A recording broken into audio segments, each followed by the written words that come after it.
What types of endoscopic surgeries help in treating infertility? Very good question. You see, endoscopic procedure infertility, mainly we have to see that the causes of infertility, there are something which can be first treated with endoscopic surgery. And endoscopic surgery, after that the patient may or may not need IVF. So that is one part.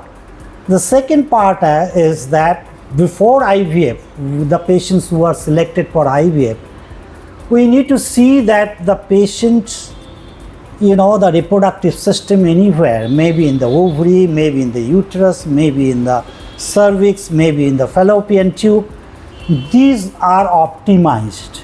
So if it is not optimized before IVF also, we must do those surgeries to make optimizing the patient. Now this can be a different kind of surgery. As you asked me what are the kinds of surgery, this can be, you call it a reproductive saving surgery or preserving surgery.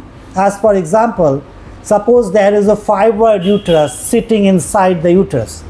So whatever you do, even you stimulate the patient's ovary multiple times, you transfer the embryo, it will not work unless you take out that fibroid.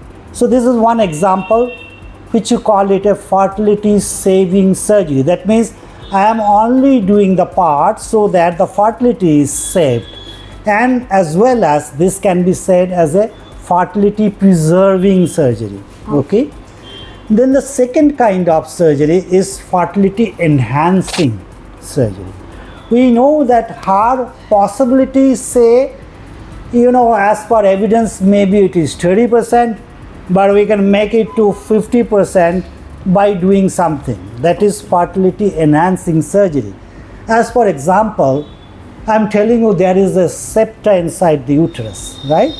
And with the septa patient can conceive, but there can be problem. There can be repeated abortions, there can be preterm delivery, there can be even intrauterine growth restrictions, may not be giving that reproductive outcome which you desire.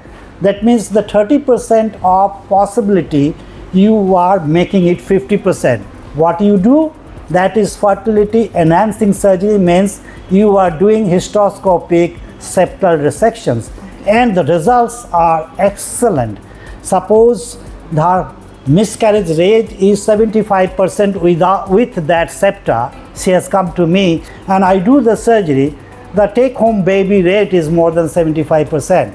So patient touches your foot and patient becomes ever grateful to you that I have got a baby only because of Dr. Roy. So that is second thing. Third is, the endoscopic surgery now is advanced. We do endoscopic rejuvenation surgery.